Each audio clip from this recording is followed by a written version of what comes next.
Hey, everybody. Welcome to Market Mavericks. Of course, I am joined by Scott Melker and Mike McGlone. We're here to discuss all the action. We've been on hiatus for a couple weeks, so we are back with lots of powerful stuff in this episode of Market Mavericks.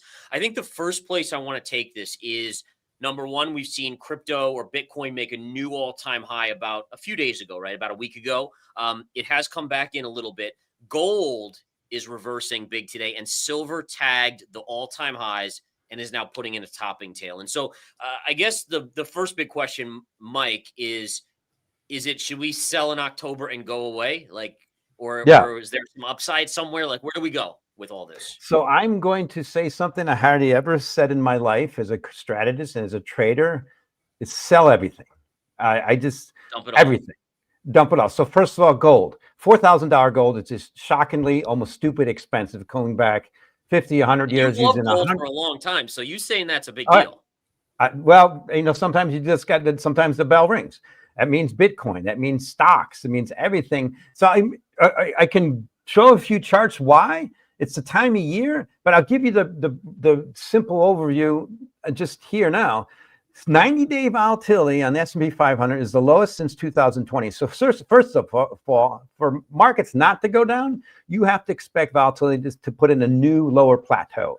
It's unlikely to do that. At the same time, we just reach a huge overbought level in gold versus its 100-week, 100-day, 50, 60, 40, 50, and 60-month moving averages, even 16-quarter moving averages that historically you're supposed to just sell.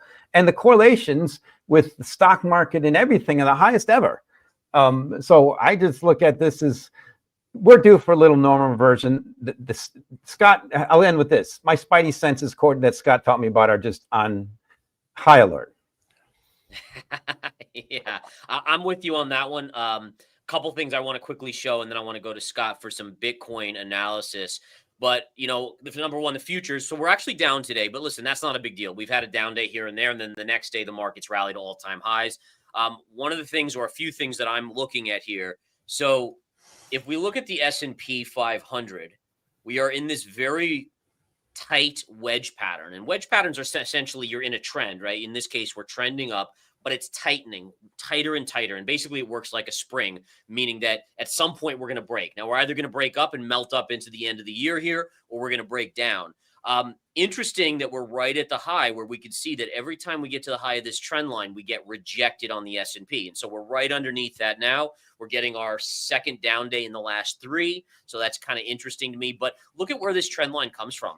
It comes from the low in 2023 in October, which, by the way, almost exactly 2 years ago at this point. This was the August correction in the S&P, and then this corrective move in January that brought us down. And that trend line was support. Obviously, Liberation Day took us down, and then we've actually rallied all the way back. And then notice how it's now becoming resistance. And so that's something that's catching my eye. And then the last thing I just love showing is parallel channels, right? And so if we go to the COVID low, and we just connect our biggest drop, so COVID low to the bear market low of 2022, and we connect it to the Liberation Day low. And you can even see the August 2024 low comes right there. But now drag a parallel up to the high, the bull market high of 2021.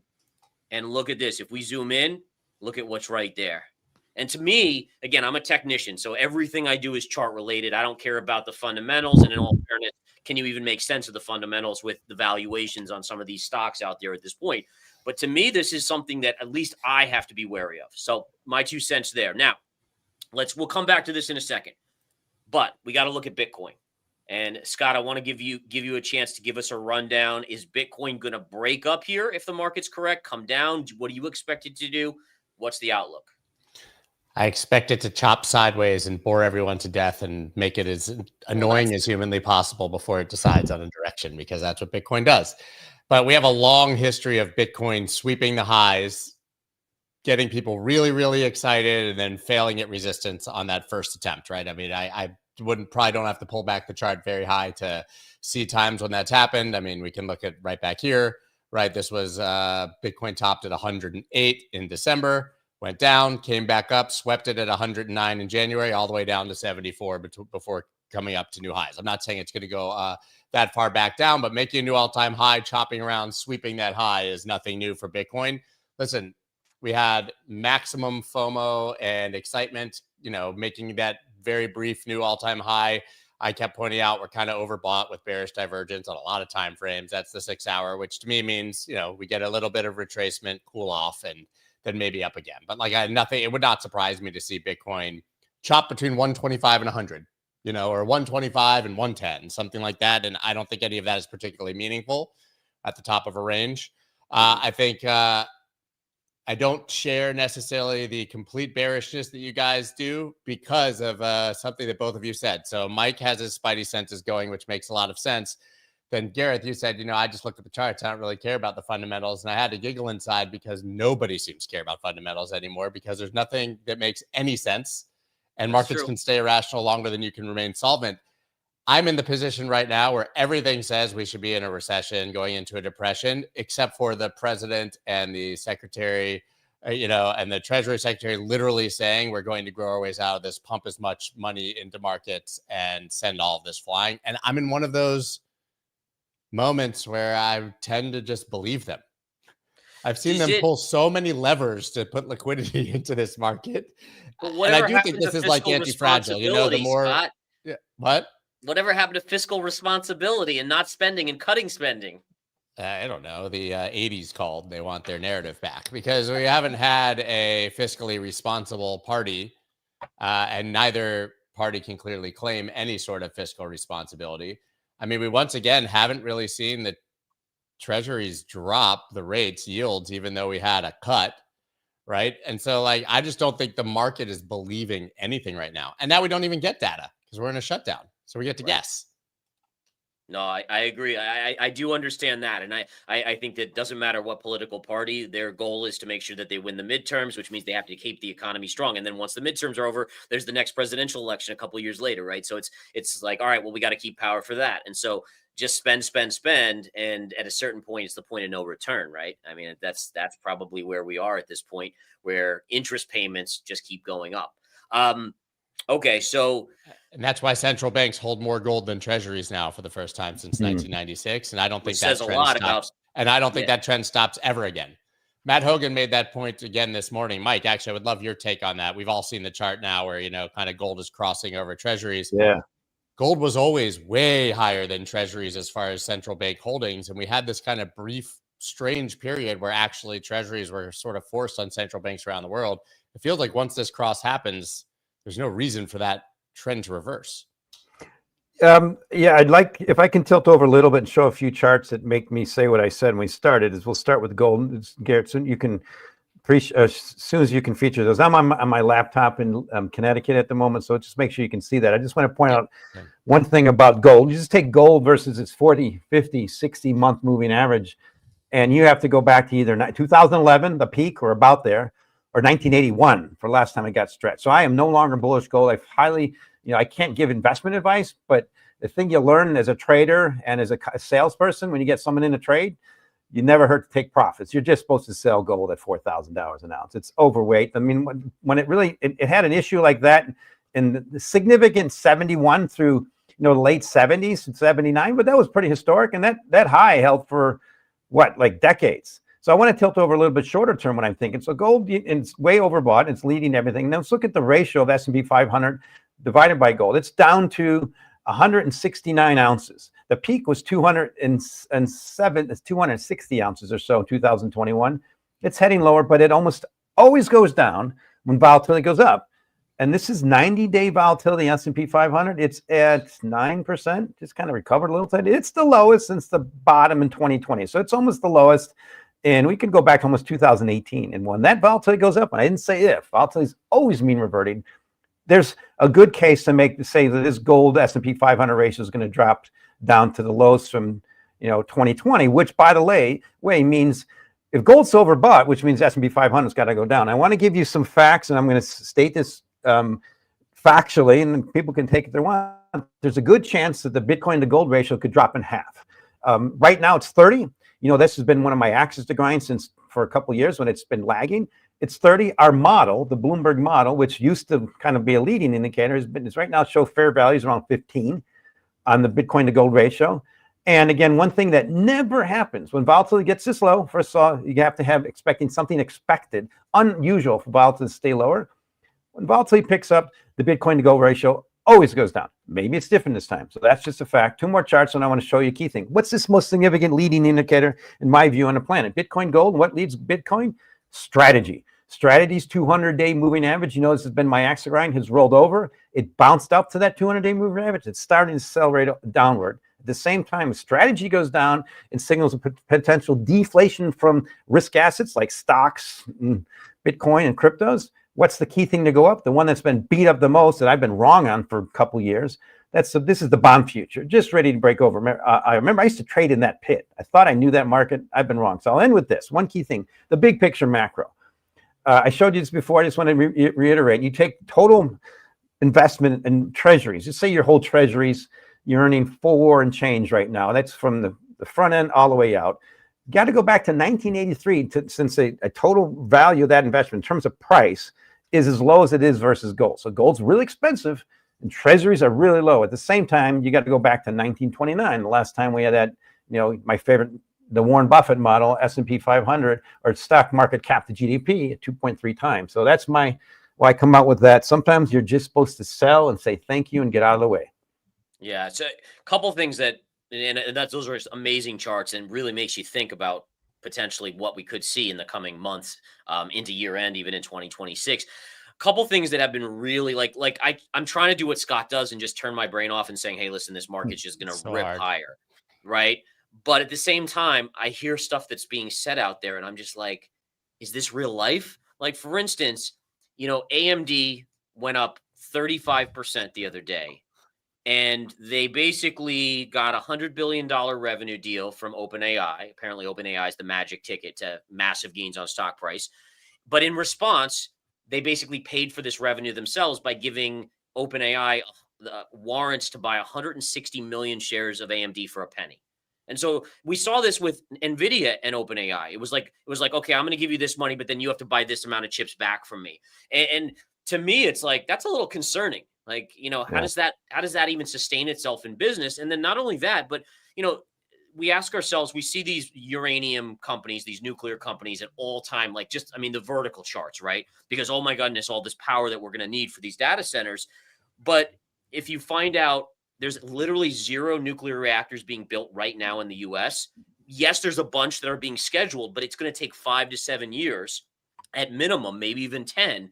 But these stocks are being priced based on earnings that they're going to see in 5 to 10 years. That's where the pricings are. And we're seeing that in AI stocks as well. I mean, you know, AMD's up because their revenue, by the way, they won't even see any of this revenue until the end of 2026, so a full year, and it's going to be over the next 5 years. But their stock went up 35%. And so I guess, listen, logic be damned, you know, throw it out of the window, I guess. But, you know, this sounds like, to me, not 1999. I mean, to me, I don't know. You guys? Well, Scott, I want you to respond. And to me, it's also that in 2007, the market peaked a little bit after the first Fed ease. I was on top of the trade. I remember getting stopped out a little bit and then get way short. It was so hard to hold on. But it was one of my best trading periods ever. It was just right after the Fed ease. You knew things were going bad. Now, the key thing is you have to remember that thing is about us technicians too. Sometimes markets give you signals and fundamentals will always justify very cheap or very expensive levels. It's just a part to trying to pick peaks. Not easy, but the times to really selling when they're yelling and buying when they're crying. But to me, this is very similar to after that first ease in 2007, and then the recession kicked in. So, Scott, tell me what you're thinking. I mean, you're obviously looking at more the government and the spending on that side. I mean, we're right now in a shutdown, but obviously they can't spend money, and apparently Trump's going to just fire everybody who's furloughed while they're gone. So I guess we can not worry about having. We all know he's not going to do that because that would hurt the stock market. I think he said he was firing 50% of the IRS or something while they're on furlough. Well, it's the IRS, you know, who wants to be audited, right?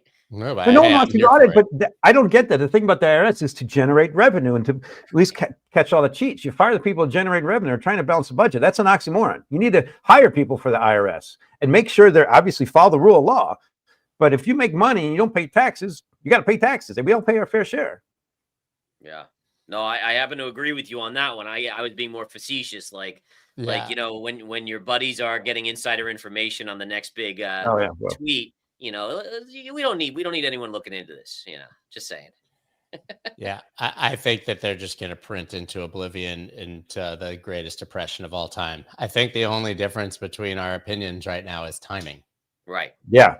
That's the truth. And maybe I'm like now just pre-programmed to believe that they have some other lever to pull because it's been years of thinking there should be a recession, right? Right. And honestly, jobs tell me we are in a recession, so maybe we've just redefined recession into oblivion, so we don't need to actually ever be in one, right? As Matt Hogan said, recessions have become illegal. Governments have made recessions illegal. Doesn't mean you're not in one. It just means they move the goalposts far enough that you never have to admit it. Exactly. I mean, the job market's looking pretty miserable. It would have been interesting if we had gotten job numbers last week, but government shut down. I think it's important to recognize that, like, I would argue that for the last 2+ years, over half the country is in a recession. It's just those that have investments are doing just fine because every year the stock market goes up, cryptos, Bitcoin goes up, right? And so it's kind of filling the void, while anyone who doesn't have investments, inflation. I mean, think about it. If you don't have investments and you're getting minimum wage, I mean, you're getting crushed in this environment where inflation just keeps needling you up and up. Well, I think you nailed it there. One thing that we all discussed, government shutdown. Okay, so anybody in that harm's way, first of all, I have to curtail spending. But even Anna Wong, our chief economist last week, had a complete flip. She said this shutdown is significantly recessionary. Okay, so she flipped on that. And also we have, okay, so think about what might be happening here. Trump says it's a good thing, but let's not underestimate human nature. People who work for governments aren't typically top 5 percentile, which most of us are lucky enough to be in terms of income. The point is, they are going to have to curtail spending at a time when it's really difficult. And a lot of them knows they might not get their jobs back. Trump has said that. And we have like people in the military. My son is not getting paid. So this significant amount of flow coming out of the economy is somewhat psychological. And then it also emboldens Mr. Trump to do what he's been wanting to do. And that is get the Fed to ease. So right now, the Fed's going to be cutting at the next 2 meetings. So check mark, he's accomplished that. Maybe get to curtail some of the excess spending in the government, short and curtail the spending of the government, or just pull back in the government a little bit. Check mark, he's getting that. So this is a lot of positive from him. And that the key thing, remember here, there's only one key force that might bring the market, bring these two diametrically opposed parties to the table to make an agreement. And that's the stock market going down. Yeah, you're right. And it did cross my mind about the shutdown is like, if your goal is to get the Fed to ease and push them to ease, then there's no real rush to open the government because you're trying to force another negative on the Fed to make sure that they are going to cut in. And I think Jerome Powell talked today, and we saw the minutes came out on Wednesday, I think, afternoon, and he basically said they're going to cut, but it's only a quarter basis point. Obviously, President Trump wants much, much more cutting, which probably will then happen next year when he kicks Powell out, I would think. So, well, there's a thing I learned from Scott's interview with Caitlin Long about the 61 days. Scott, you want to expound on that? Which part exactly? Sorry, you might be better at it. Well, obviously, the 61 days that effectively they can, as long as they keep the government shutdown going 61 days, those people will just basically time out and no longer have a job. That's a scary thought. Oh, yeah. Wow. So if they can kick the can down the road beyond 60 days, basically they don't even have to fire anyone because it becomes effectively automatic, or there's some defaults that they can do it and they don't have to become unpopular. And then they could literally say, hey, the Democrats lost 2 of your jobs. Wasn't us. Right. Yeah. So what's the only thing that can stop this now for Mr. Trump? He's being emboldened by the stock market. We saw what happened when it went down in Q1. He curtailed the tariffs by 90 days. So here's the lose-lose, I think, for risk assets. First of all, gold's priced in and got too expensive. It's starting to head lower. And just that scenario that unless the stock market goes down, why should Trump stop? Just blame it on the Democrats. It's their fault. And by the way, this keeps that lasts. I'm going to get those lower rates, and then I'll get it all resolved after the 61 days and let these people go. And by the way, by the time we get the midterms, the Democrats caused it, and we're much better off. This is their strategy scary. And the only thing that stops it, I think, right now is some kind of a miracle or the stock market going down. Crazy stuff. Yeah, I mean, I couldn't even imagine the government shut down for 61 days. I mean, at that point, I'd be shocked if, like, right now, the stock market, let's be fair, hasn't even flinched at this, right? It's No. just buy every little downtick in the market and push it to new highs. But 61 days of shutdown, yeah, I think that would impact it. And imagine going 61 days without Markets any went up. economic data, too. I mean, markets went up when the government shut down. I was Yeah. going to say, hey, Bitcoin reacted. It's like, when Silicon Valley Bank went down, people bought Bitcoin, great hedge, but stocks went up too. Everything went up. So yeah, I don't think it's unique, but it's just irrational. I mean, it feels like there's nothing, and I'm not saying this is the case, by the way. It feels like people believe that there's nothing that can make markets go down.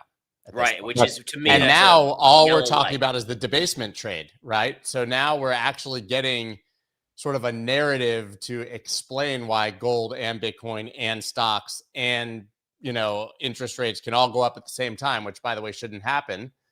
It's that we're purposely debasing the dollar. And that's, something Bitcoiners have been saying forever. But now you have Paul Tudor Jones, Ken Griffin from Citadel, JP Morgan, Morgan Stanley, all saying buy Bitcoin and gold to avoid debasement, the purposeful debasement. By the way, maybe them all coming in is a top signal for gold. Speaking of which, let me show this chart on gold here. I think it's so interesting. So we talk about parallel channels. One of my favorite techniques to find tops and bottoms. Yeah. Look at the run we had. It goes right to the high end of the parallel, which matches the lows since January and the high that we had in April. We go up there, we pierce it, boom, to the downside. And then look at silver. This is really interesting because a lot of people, and by the way, a lot of people have said to me, like, I use trend lines, and very, very rarely I use log scale because I grew up with stocks versus crypto. In crypto, you got to use log scale because these things go up 100,000%, right, in a very short amount of time. Not so much with, commodities especially. And look at this trend line here. This is one I actually shorted silver today, my first short on silver. I took the high from 1980. All I did was connect it to the high from 2011. So you have a slight upsloping or ascending trend line.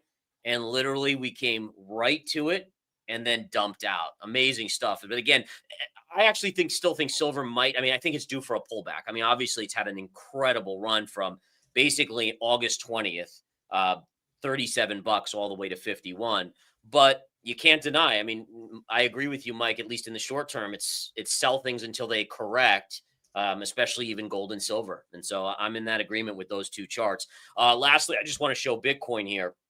So my level on Bitcoin, and this is just, again, classic TA. I'm not using anything crazy here, no logarithmic, just regular charts, but it just shows you this stuff works, is you have your 2017 high to your highest point here, which was your first high in 2021. Now, you did make a higher high later in 2021, but if you notice, that one did not touch the trend line. So I got to use the highest point where the trend line goes, and it literally gives us this high and then a pullback, this high, pullback, and then right here. Now, listen, we could break above this. I think we all agree. Listen, Bitcoin could consolidate and finally break out, but this is why Bitcoin is stalling out here on the chart. And I think this is the bigger question, is, for me at least, is risk assets, right? If you tell me the stock market's going to finally have a 5-10% correction, Bitcoin should probably come down 15-20%. If we're just going to keep going up, then eventually Bitcoin's going to break out here. Yeah, but Mike, what do you make of the fact this debasement trade narrative is, for the first time across the board, people are not comparing Bitcoin to the NASDAQ. They're not comparing it to NVIDIA. They're comparing it to gold. I mean, it's the first time that narrative is breaking out of our echo chamber. I'm not saying it's accurate or not, but you're hearing it now from people who are massive skeptics. I love the flip, Scott, and I like how you characterize it. When you see the boat, everybody run to one side of the boat like that, you have to look over and use rational. Okay, how's the valuation here? Yeah, this is the kind of stuff that happens at peaks. Now, I had the honor of presenting and being part of the Greenwich Economic Forum last 2 days, and this is some of the smartest, wealthiest people on the planet. I got to meet Nassim Taleb. I got to meet Ray Dalio, Ned Lamont. I mean, just people. And Ed Yardeni had a great talked with him. He said, yeah, it's not going to end until it ends. And he's still bullish economically. But the key thing I get is completely different from last year. It was the uncertainty of the presidency. And now it's the euphoria of nothing. Everything is so correlated. The sense I got is this is kind of what happens when you get to such extremes in market valuations. The U.S. stock market, the most expensive. I think Nassim might have mentioned, 73% of global market cap is just obnoxious. Actually, the macro panel, some of the guys pointed out that, and of course I point out versus GDP. So the sense I get, I think, from the prudent people is, yeah, we're just looking for, is it going to keep going? The crypto guys were obviously so bullish. I enjoyed John Cadunas pointing that out, how still quite bullish, and they don't like when I say, well, what if the stock market goes down, and kind of brush me off for that. But the sense I get is this is pretty euphoric. And so right I'll end with this. Ray Dalio even said it. Gold would also go down if stocks go down, by the way, right now. Yeah, I mean, that's the key thing. I think they're all going to go up together. Maybe they'll all go down together. So I don't think so today, right? I mean, exactly. That's what happens. It's a lesson I learned working at a hedge fund from a gentleman named Samer Nasuli. If you're listening, Samer, you're awesome. In bear markets can take money from everyone. That's right. That's right. So one other thing I want to just bring up is going back to kind of the psychology of investors right now. Robinhood's been an incredible runner up massively this year, massively in the last few years. And they've just introduced, not only they had stock trading, crypto trading, now they're going into the poly market and even sports betting. And to me, I'm like, is that kind of like, should the same firm, like, is that equating investing with gambling now? Like, oh, well, there's no stock to trade today, so let me go bet on the Giants, right? Or something like that. And I just wonder if that mentality is permeating the investing public, which is also a sign of irrational exuberance, a gambler's mentality. What do you think, Scott? I think so. I mean, I think that we've definitely, since COVID stimulus, probably, we've had a different kind of market. I mean, in those years, you literally had hedge funds checking in on Reddit to see what Wall Street Bet was doing instead of fundamentally studying stocks and price to earnings ratios and such, right? And I think that that's been a paradigm shift. I think that crypto and meme coins have exacerbated that, obviously, because there's an entire market that's effectively a 24/7, 365 global casino. And I think that we're going to continue to see that with markets. And now with poly market and predictive markets and Kalshi, you'll be able to bet on even more things all the time, 24/7, 365. You have the ICE exchange, investing $2 billion into poly market, which isn't even available in the United States. We're at a very strange time. But yeah, you're going to be able to bet on everything all the time. That's what I think. The pendulum swung way too far to the Biden administration pushing back in free market capitalism.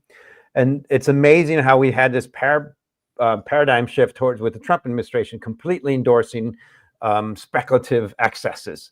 And this is how you get, in history books, you look back from this and say, yeah, that was kind of how things work out. They just don't last forever. And as you said, Scott, it's a question of when. My spidey sense is certainly saying last year I saw the end near for crypto's appreciation. Still stick with that, certainly relative to gold. And now this year, seeing this massive run up in things in gold, the ancient store of value that's lower volatility than anything. And anybody who's been overweight gold this year is crushing it. And they have much less demand on balance sheets because they're low volatility than anyone. This is just plain scary to me. I say sometimes it's great. The bell rings, and I think the bell's rung. And yeah, I got to risk being wrong, but I got to say what I think. No, I agree. I'm with you. To me, it's the markets look bloated here. The question, and I keep on going back to 99 to 2000 is, even Greenspan, the irrational exuberance comment, and the market still rallied for 4 more years. And I think that's what most investors, I think, do realize, that it's unsustainable. But just like in crypto, there's this thinking of, don't worry, it's going to go higher, and then I'll just dump it on someone else. Until it actually happens, and then they get, we all get caught on the wrong side potentially. But it's a wild market. I mean, just to see every asset except housing. I think that's the one kind of caveat. I didn't mention that until now, but housing in Florida, at least, and I'm in Florida right now, is collapsing fast. Yeah. What did it do in 2006? Housing led. Yep. Yeah. And so the question too is then, does that also contribute to maybe a potential recession? The only reason I say that is because, if you're used to your house going up 100K every year or 50K every year, you're feeling richer and richer, and all of a sudden it drops 100K, even though it's all figurative money, it's not real in your hands, you still are like a little bit more like, wait a minute, my net worth just dropped. I'm going to be a little bit more careful spending here. And so I think it's just something to pay attention to. The reverse wealth effect is significant, and the potential for some reversion in that is the worst in history, the most extreme in history. And volatility in a 90-day basis in the stock market right now, the complacency is the most extreme in 5 years. Signals made, hit the bid. I mean, sorry, you're supposed to just do that. And how about, we're close to, Garrett, I don't know how long you go, but we got a special event coming up with Market Mavericks, don't we? I was just going to mention that. I was going to say next week we will be doing Market Mavericks live from the Money Show in Orlando. So if anyone's in Florida or in Orlando or just wants to come and hang out, we'll be there Friday afternoon. We're going to do it on a special day. So normally Thursday at 3 o'clock. We're going to do 4 p.m. on Friday live from the Money Show. So come hang out, come talk to us. We would love to see you guys. I'm looking forward to hanging out with Mike and Scott, myself, in person, I should say. And we hope to see you guys. Yeah. Awesome. So, guys, follow these gentlemen on their socials below. We're going to get going, but we will hopefully see you. Well, listen, one way or the other, we'll see you all. Just a matter of if it's in person or not. Take care. You guys have a great one. Bye-bye.